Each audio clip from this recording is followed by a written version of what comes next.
Eu vou entregar esse pendrive ao Dr. Gersino Silva, desembargador, que é ouvidor agrário nacional.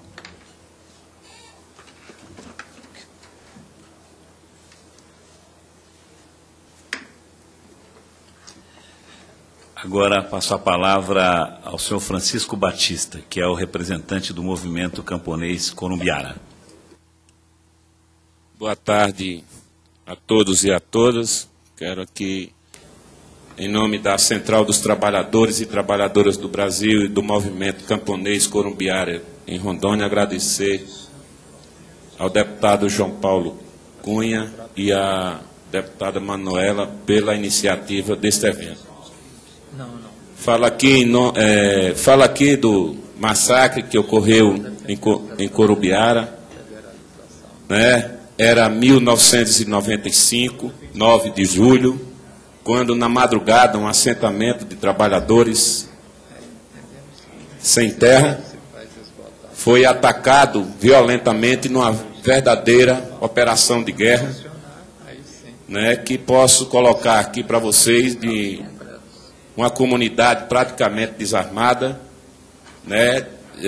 Foi atacada pelo 3º Batalhão da Polícia Militar, BPM, 165 revólveres calibre 38, 12 escopetas calibre 12, 5 metralhadoras 9mm, 4 pistolas, 5 mosquetes calibre 7,32 e 5 carabinas. Isso sem contar com armas da COI, que é o Comando de Operações Especiais da PM, que estavam de férias e estavam a serviço de fazendeiro, e ainda as armas e munições do jagunço e da chamada PM2. Somente parte das armas da PM foram periciadas e só 3 provas de balística foram positivas. As 3 balas eram de revólver da PM e foram encontradas nos corpos de Ercílio e José Marcondes, poceiros que foram executados sumariamente, como ostentam os laudos tanacoscópicos. Esta chacina, meus amigos e minhas amigas, não aconteceu em outro país, aconteceu no Brasil, né? Um país de dimensão continental, onde, infelizmente, no limiar do século XXI, né, ou no século XXI, onde massacres ocorreu como o de Corumbiara e de Eldorado dos Carajás. Foram 335 pessoas, entre homens e mulheres, que foram torturados, né, e massacrados, e outros até exterminados sumariamente, tirados do local onde estava, como prova nos autos, né, do processo sobre a chacina de Corumbiara. Nesse contexto, Rondônia, né, Rondônia é um estado jovem que, na época, em 1995, no Brasil existia 444 conflitos agrários. Dentre eles, 15 estavam dentro do estado de Rondônia, e estes conflitos era do conhecimento do Estado. Né? Como afirmou Dom Tomás Balduino, presidente da CPT, com relação à questão da chacina de Corumbiara, ele faz a seguinte afirmação: o caso Corumbiara é um caso bem típico, porque põe o conjunto da sociedade organizada, juízes, políticos, poder executivo, poder legislativo, tudo tem um lado só, do lado do latifúndio contra a organização dos camponeses. Eu convivi com Claudemir Ramos, que foi julgado injustamente junto com Cícero Pereira. Foram dois jovens na época, e o Estado brasileiro condenou essas 2 pessoas para justificar a sua forma de justiça no campo. O julgamento não passou de uma farsa. O julgamento de Cícero e Claudemir não passou de uma farsa Eu não sou advogado, mas qualquer advogado que veja os laudos, o processo, vai ver que é uma vergonha para a justiça brasileira e para o judiciário. Até hoje, as vítimas de Corumbiara sofrem em Rondônia. Pessoas que foram mutiladas, torturadas. O Claudemir, que foi julgado, até hoje sofre, porque após a chacina de Corumbiara, Claudemir foi duramente torturado.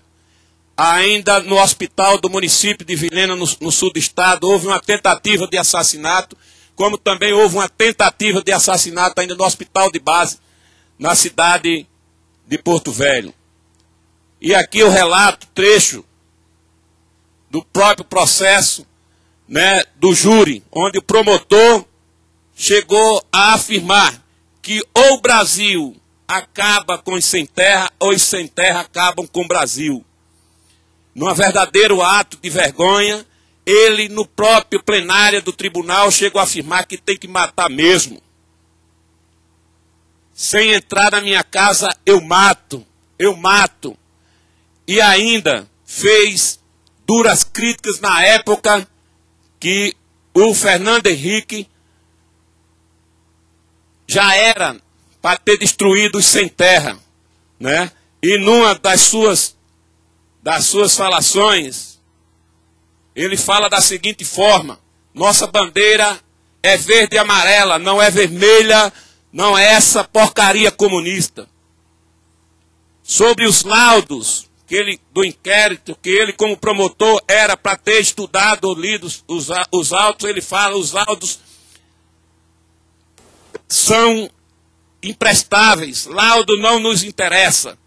Quem tem que ser enrabado na cadeira é esse sem terra bandido, se referindo a Cícero Pereira. E mais acrescenta: eu sou sem terra, não gosto de sem terra.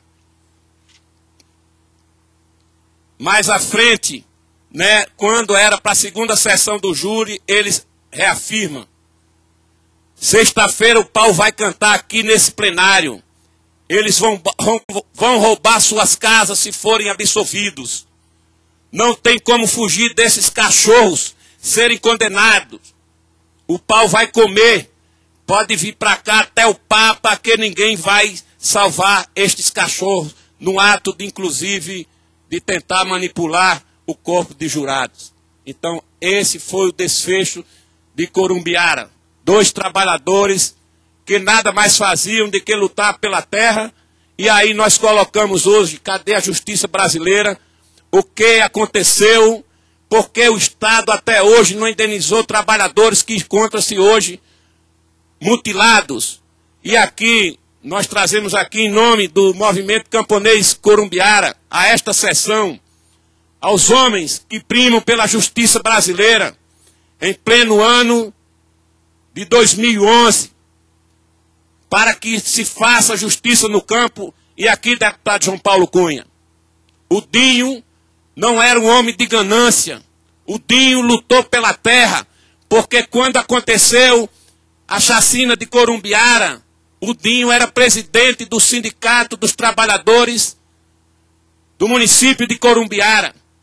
E, consequentemente, foi preciso sair de Corumbiara e ir para o centro do estado para lutar pela reforma agrária e fazer assentamento. Há 15 dias atrás visitei o município de Theobroma, onde existe 14 assentamentos que foram fruto da luta do seu Adelino Ramos. No município de Candeias do Jamari, mas ia empurrando para o sul, para o norte do estado de Rondônia, assentados também pela luta de Adelino Ramos. No município de Porto Velho, o assentamento Joana d'Arc, assentados hoje pela causa da luta de Adelino Ramos. Adelino Ramos foi cada vez mais sendo empurrado para o norte do estado e morreu na luta para assentar pessoas no sul do estado do Amazonas. Com uma diferença: se nos anos 90 a luta dos trabalhadores, a luta dos sem terra se dava contra o latifúndio, a luta dos trabalhadores na luta pela terra na Amazônia não se dá mas na luta contra o latifúndio, mas se dá na luta para assentar em projeto de assentamento sustentável, com a convivência com a floresta. Adelino Ramos morreu fazendo o papel do Estado brasileiro, por denunciar o roubo de madeira em terras da União, por denunciar os degradadores ambientais no sul do Amazonas e no norte de Rondônia, onde hoje, para concluir, quero aqui, em nome do povo de nossos estados, os democratas, os progressistas, que querem a paz e a terra naquela região, para que o Estado brasileiro possa agir energicamente contra o latifúndio e contra aqueles que não querem a paz no campo. Muito obrigado. Só anunciar aqui a presença do senhor Carlos Moura na Comissão Brasileira Justiça e Paz. Cadê o Carlos? Tudo bem? Anunciar também Yolanda Rocha, do Simpro de Distrito Federal, Jussara Ramos, representante da Confederação das Associações de Servidores do INCRA, o Gilberto, da Comissão Brasileira Justiça e Paz, da CNBB, Pedro Gontijo também, Padre Hernani, nosso companheiro lá da CNBB, representante da CNBB,